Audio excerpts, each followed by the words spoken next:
Imagina só observar uma fábrica colossal. Uma linha de produção frenética que opera 24 horas por dia, 7 dias por semana, sem parar um único segundo. E uma fábrica com um detalhe um tanto perturbador, né? Exatamente. O detalhe é que ela não tem teto, não tem paredes e, o mais assustador de tudo, não possui absolutamente nenhum tipo de controle no termostato. Ah, é uma estrutura de produção industrial inteiramente largada à própria sorte. Fica exposta aos elementos de um ambiente que, por natureza, é totalmente caótico. Pois é uma engrenagem gigantesca que tem a responsabilidade de produzir tudo o que sustenta a vida e a civilização humana, mas que fica ali totalmente à mercê do humor do céu. O nível de incerteza operacional desse sistema é simplesmente monumental. Monumental. E é exatamente essa fábrica a céu aberto que garante a nossa sobrevivência todos os dias, a agricultura. Sem dúvida. E para quem acompanha a imersão de hoje, a missão é explorar a engenharia invisível que mantém todo esse sistema funcionando de pé. Nós vamos desconstruir a física pura que rege essa interação entre a atmosfera e a produção agrícola. E olha, para garantir que essa análise não fique só na superfície, o nosso mapa de navegação de hoje é uma obra que é um verdadeiro pilar do rigor científico nessa área. Com certeza. Qual é a base hoje? Nós estamos mergulhando no livro Agrometeorologia, Fundamentos e Aplicações Práticas, dos autores Antônio Roberto Pereira, Luiz Roberto Angeloxi e Paulo César Centelhas. Um material denso e fantástico. Muito. O que impressiona não é apenas o volume de dados, é a forma como os autores traduzem um ambiente aparentemente imprevisível em pura termodinâmica e leis físicas. É uma verdadeira quebra de paradigma. O foco da nossa discussão recai estritamente sobre os conceitos fundamentais que eles estabelecem lá no segundo capítulo da obra. Exato. Nada de achismos por aqui. Nada. O objetivo é entender o comportamento dinâmico da atmosfera não como uma força mística, mas através das suas escalas de tempo e de espaço. Até porque, no fim das contas, entender essa dinâmica é a linha tênue entre quebrar uma safra inteira ou bater recordes de produtividade. Faz todo sentido. É parar de olhar para o céu tentando adivinhar um futuro e, começar a planejar com base na matemática do clima. Certo. Vamos desvendar isso.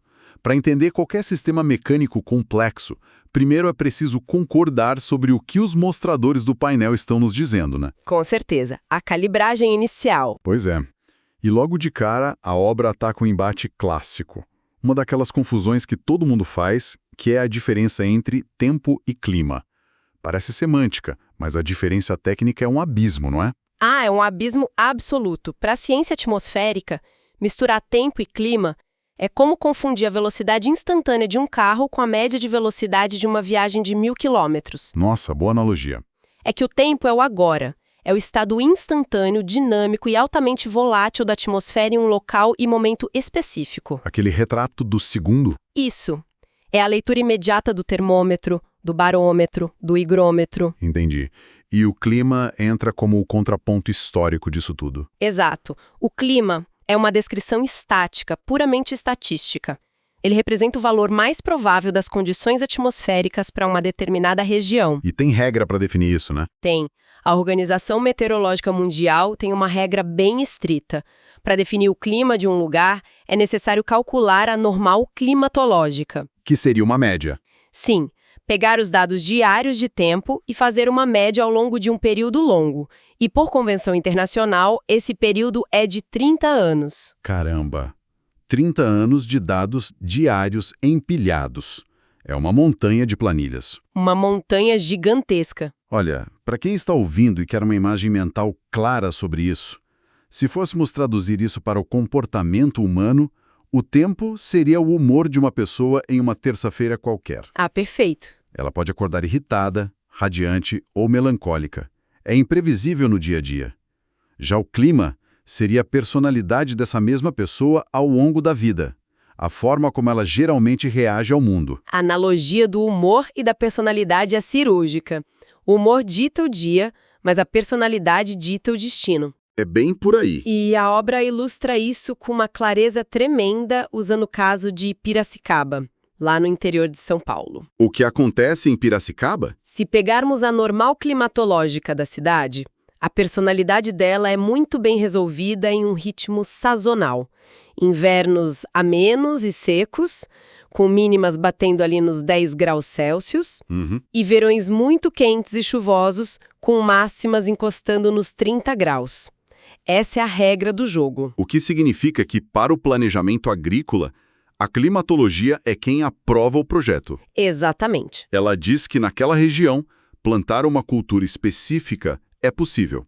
Mas é a meteorologia, aquele humor da semana específica, que vai decidir se o produtor vai colher alguma coisa ou se vai perder tudo por causa de uma geada fora de hora. É a diferença entre potencial e a realidade. E dentro dessa engrenagem, precisamos separar mais duas coisas que costumam virar uma bagunça conceitual. Lá vem. Quais são... Os elementos climáticos e os fatores climáticos. Espera, isso não é a mesma coisa com nomes diferentes? De forma alguma. A física por trás é de causa e efeito. Os elementos são as grandezas físicas que realmente caracterizam o estado da atmosfera. Tipo a temperatura. Sim. Radiação solar, temperatura do ar, umidade, pressão atmosférica são aquelas coisas que um instrumento consegue medir fisicamente no ambiente. Então os elementos são os sintomas e os fatores seriam a causa primária. Perfeito. Os fatores climáticos são os agentes geográficos que governam e modificam esses elementos. Latitude, altitude, continentalidade. Dá um exemplo prático disso. Pense na altitude. Ela é um fator geográfico invisível, mas dita as regras. Quanto mais alto o terreno, menor é a coluna de ar pesando sobre ele. Faz sentido. O ar fica mais rarefeito. Isso causa uma queda na pressão atmosférica e, por consequência termodinâmica, uma queda na temperatura. A altitude, que é o fator, estrangulou a temperatura, que é o elemento. É fascinante como uma relação mecânica. O terreno dita a física do ar. Literalmente. Mas, avançando um pouco, nós sabemos que a atmosfera não é uma foto estática, ela pulsa. E existem variações óbvias, como a escala diária, que é governada pela rotação da Terra, e a escala anual, da translação. Os ciclos básicos que todos aprendem na escola, né? Isso. Mas o que a agrometeorologia revela de novo sobre esses ciclos? Porque não é só o sol nascer e se pôr. Tem muita física no meio. O que é fascinante aqui é como o ambiente reage a esse giro da Terra dependendo do que tem no ar. Todo mundo sabe que de dia esquenta e de noite esfria. A regra básica da vida. Sim, mas a severidade desse choque térmico diário é ditada pela umidade. Em regiões áridas, por exemplo, a amplitude térmica entre o dia e a noite é brutal. Porque falta água no ar para segurar a energia, certo? A água funciona como um amortecedor térmico. Exato. Sem umidade, o deserto frita de dia e congela de noite. Exatamente. A água tem um calor específico altíssimo, ela rouba e guarda energia. Sem esse vapor na atmosfera, o calor do sol torra o solo durante a tarde. E quando escurece? Assim que o sol se põe, toda essa energia vaza de volta para o espaço em minutos. Mas a grande armadilha não está em entender o ciclo diário ou anual. Qual é a armadilha, então? A armadilha mortal da meteorologia é tentar entender as mudanças climáticas de longo prazo olhando por uma fechadura estreita demais. Tipo analisar dados de curto prazo e achar que descobriu o fim do mundo. Sim, e o livro bate forte nisso. Mudanças climáticas estruturais são tendências de décadas, de séculos. Como eles provam isso na obra? A obra apresenta uma série histórica monumental da chuva em Piracicaba, medindo desde 1917 até 1999. Uau! 82 anos de dados ininterruptos de precipitação. É muita coisa. E o que acontece quando se olha para o pedaço pequeno desse gráfico? Digamos, apenas uma década ruim. A pessoa se desespera? Se a análise for restrita a apenas 10 ou 20 anos específicos no meio desse século, chega-se a conclusões apocalípticas e completamente falsas. Porque pega um recorte enviesado? Houve janelas de tempo ali com quedas tão vertiginosas no volume de chuva que um observador apressado decretaria o fim da agricultura na região. Acharia que o clima havia quebrado definitivamente. E o que a visão de 80 anos mostra? O ruído desaparece. a tendência secular real se revela. Na verdade, houve até um levíssimo aumento no total de chuvas no longo prazo. É como olhar para uma semana terrível na Bolsa de Valores e achar que a economia global colapsou, ignorando um gráfico de crescimento de 50 anos. Uma analogia excelente. Mas deixa eu colocar uma pimenta nisso. O livro traz o caso da cobertura florestal do estado de São Paulo, focado na região de Campinas. Ah, esse caso é emblemático. E aqui eu quero jogar com a lógica do senso comum. Ao longo do século XX, a cobertura florestal nativa de São Paulo foi dizimada. Caiu de absurdos 60% para algo em torno de 15%. Um desmatamento agressivo. Pois é. A lógica básica do ciclo da água diz que as árvores transpiram e formam chuva. Então, se arrancaram a floresta inteira, a chuva em Campinas deve ter despencado na mesma proporção, certo? É o que a intuição de qualquer pessoa ditaria. Menos floresta, menos chuva. Mas não foi isso que os dados mostraram. Espera, não choveu menos? As medições na região de Campinas não revelaram uma queda direta correlacionada com essa perda monumental de massa florestal local. A chuva não acompanhou o desmatamento paulista. Isso dá um nó na cabeça. Como é possível? Isso comprova um conceito assustador sobre o equilíbrio dinâmico do planeta. Fatores geográficos de macroescala são tão massivos que podem engolir e mascarar completamente os efeitos de um desmatamento local. Ou seja, a chuva que cai lá não dependia majoritariamente da floresta que estava ali embaixo. Dependia de motores gigantescos em outros lugares. Precisamente. Correntes oceânicas, a umidade colossal transportada da bacia amazônica pelos ventos, o trânsito de grandes massas de ar continentais. Uma logística global de água. Esses motores globais injetaram tanta umidade no sistema que a perda da reciclagem de água da floresta local virou um ruído imperceptível no volume final de precipitação da região. Aqui é que a coisa fica realmente interessante. Se esses fatores da macroescala são tão poderosos que atropelam a perda de uma floresta inteira na hora de ditar a chuva, será que a geografia local serve para alguma coisa? A resposta é sim, mas só se a gente descer a lente para onde o produtor rural realmente coloca os pés. A obra divide esse espaço em 3 níveis operacionais. Macro, meso e micro. Uma divisão que salva safras. A macroescala é isso que acabamos de discutir. O clima geográfico, as grandes circulações, massas de ar da Antártida cruzando o continente. É impossível lutar contra o macroclima. Você apenas se protege dele. Sim, é uma força maior. Mas a agricultura prática não se faz na macroescala, ela acontece na fazenda. E uma única propriedade pode ter climas tão diferentes que parecem estar em estados distintos. Caramba! É aí que entramos na mesoescala, ou topoclima. E aqui o ditador absoluto é o relevo local. Como assim? Uma colina no meio do pasto pode mudar a termodinâmica de uma plantação? Totalmente. Vamos pegar o sul e o sudeste do Brasil como laboratório. Nessas latitudes, a face da encosta faz uma diferença absurda. De que forma? Uma encosta voltada para o norte recebe a radiação solar de forma muito mais direta durante o ano. O balanço de energia é altíssimo. O resultado é um terreno muito mais seco, consideravelmente mais quente e iluminado. E a encosta logo atrás, voltada para o sul? Vive praticamente em outro mundo. Fica escondida da radiação direta boa parte do tempo. Torna-se mais fria, retendo muito mais umidade no solo. Deve ser péssimo para os ventos também. E como? Fica de frente para o impacto direto dos ventos gelados que sobem do quadrante sul e sudeste. Uma diferença drástica a poucos metros de distância. E o comportamento térmico do relevo esconde uma armadilha ainda mais letal para o inverno. O formato geométrico do terreno. É a famosa questão da drenagem de ar-fio. Eu acho incrível pensar no ar como um fluido pesado. Como um simples vale pode arruinar uma plantação inteira em uma noite de julho. É a mais pura física de fluidos aplicada ao campo. O ar frio, por ter menos energia cinética em suas moléculas, é muito mais denso e pesado que o ar quente. Ele tende a afundar. Exato. Imagina uma noite de inverno, céu limpo, a terra perdendo o calor rapidamente para o espaço.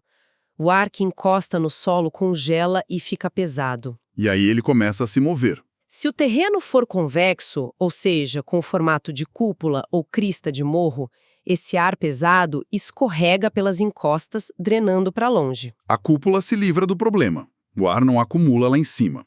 Mas se o terreno for côncavo, quero dizer, se tiver o formato de um vale fechado ou uma depressão, Ele age como uma bacia, uma banheira gigante. perfeito.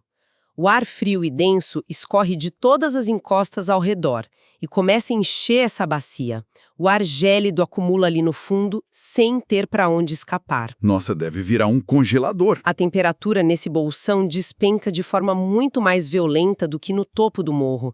Isso agrava terrivelmente a ocorrência e a destruição causada pela geada. Então, plantar culturas sensíveis ao frio no fundo de um vale côncavo é assinar uma sentença de perda. É um erro de planejamento.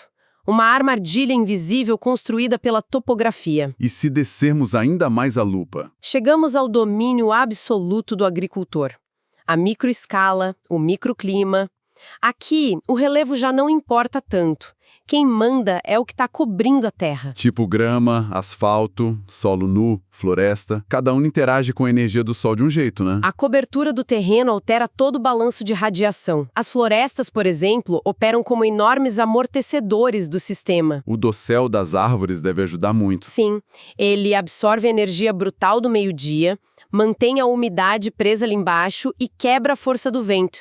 Elas suavizam os extremos térmicos. Bem diferente de um campo recém-arado com o solo completamente exposto. O oposto absoluto. Solos nus, sem palhada ou vegetação, viram chapas quentes. Ficam escaldantes sob sol a pino, evaporando qualquer gota d'água. E de noite... Perdem todo o calor rapidamente.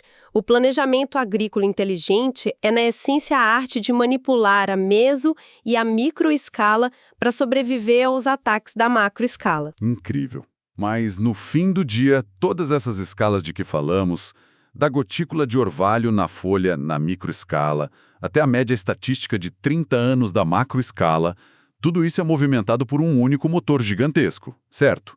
O motor astronômico. O sistema Terra e Sol é a posição relativa do nosso planeta em relação à sua estrela, que bombeia a energia para toda essa fábrica a céu aberto. E a mecânica que o livro detalha sobre isso é fascinante. Nós temos a órbita da Terra, que não é um círculo perfeito desenhado com um compasso. É uma elipse. Uma geometria oval. Isso. E por causa dessa elipse, a distância entre a Terra e o Sol varia durante o ano. Sim. Nós atingimos o afélio, que é o ponto mais distante do Sol na órbita, lá por volta do mês de julho. E passamos pelo periélio, o momento em que o planeta está mais perto do Sol, logo no início de janeiro. É aí que a física fica louca. E aqui a segunda lei de Kepler entra em ação de forma belíssima. Para varrer áreas iguais em tempos iguais nessa elipse, a gravidade força a Terra a acelerar quando está perto do Sol. Fica mais rápido. No periélio, em janeiro, estamos viajando pelo espaço a vertiginosos 30 km por segundo. Segura um pouco essa informação. 30 km por segundo é uma velocidade absurda. E nós estamos mais perto da nossa fonte de calor, o Sol, justamente em janeiro. Pois é. A distância orbital não é a dona da temperatura global. Se conectarmos isso ao Panorama geral, a resposta é que a distância varia muito pouco percentualmente para causar um impacto destrutivo.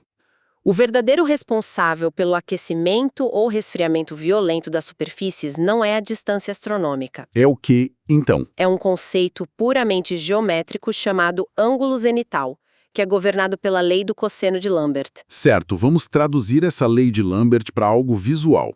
Pensa numa lanterna no meio de um quarto escuro. Ok. Se pegar essa lanterna e apontar o feixe de luz retinho, perfeitamente a pino, para baixo, focado no chão, a gente cria um círculo de luz pequeno, mas extremamente brilhante e intenso. Toda a energia da lâmpada está espremida naquela área minúscula. Isso. O zênite é zero. O Sol bate reto. Essa é a analogia perfeita. A energia não tem para onde fugir. Intensidade máxima. O cosseno de um ângulo de 0 graus é o número 1. 100% de eficiência energética bombardeando o solo. Agora, pega essa mesma lanterna, sem mexer na força da pilha, e inclina ela bastante, apontando quase de lado para o chão.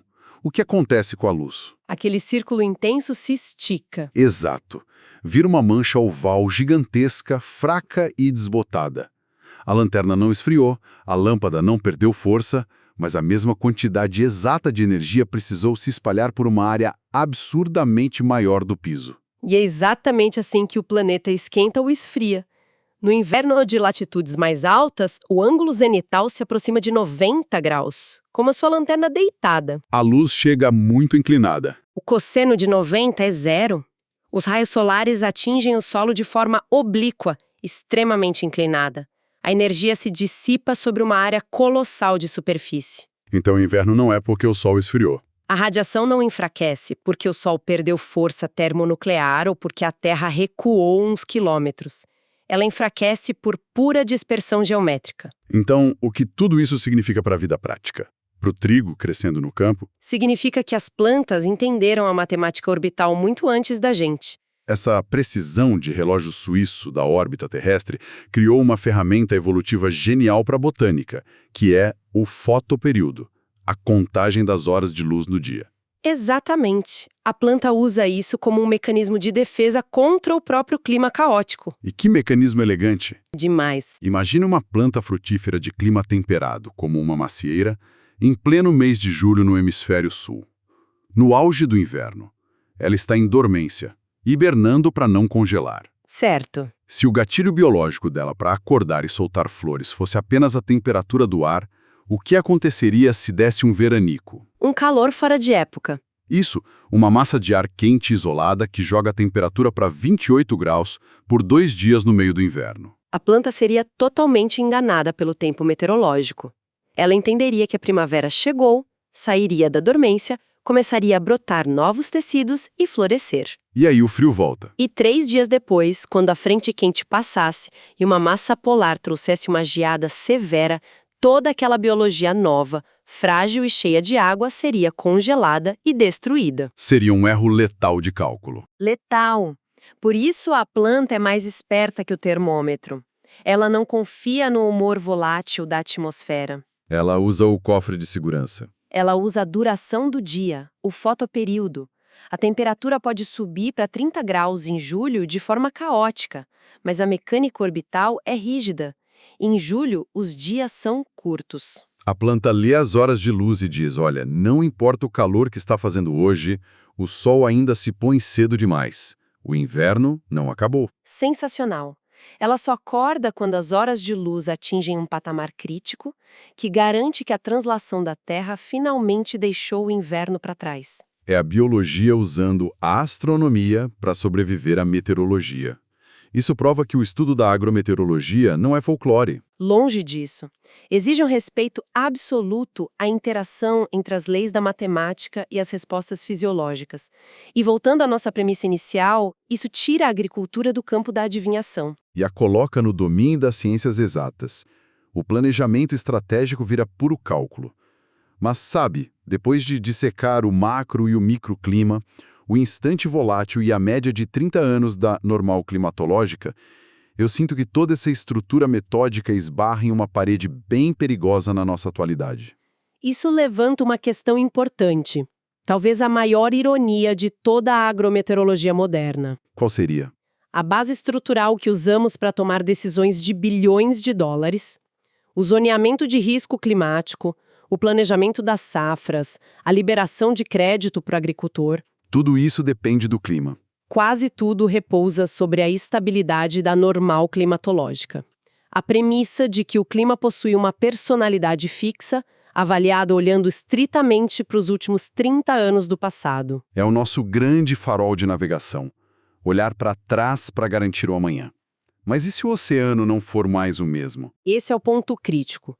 E se o sistema climático global, a macroescala, estiver sofrendo alterações termodinâmicas tão rápidas e abruptas que essa janela de 30 anos no retrovisor se tornar inútil para prever a estrada à frente? É um perigo real. E se a frequência dos extremos climáticos quebrar o padrão estatístico? É um paradoxo assustador.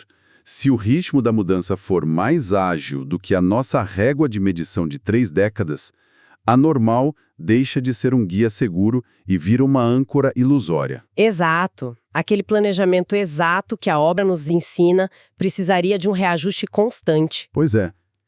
Se a fábrica a céu aberto perder a sua previsibilidade histórica, como a civilização vai conseguir planejar o alimento da próxima década confiando em regras ditadas pelo século passado? Essa é a provocação que fica para quem acompanha as nossas conversas, continuar desbravando por conta própria. A física é fascinante, mas a natureza não tem nenhuma obrigação de ser fácil de ler. Nenhuma obrigação. Continuem questionando os dados e olhando para o funcionamento dessa engenharia invisível lá fora. Para quem esteve conosco, muito obrigado pela companhia e nos encontramos na nossa próxima imersão. Até lá!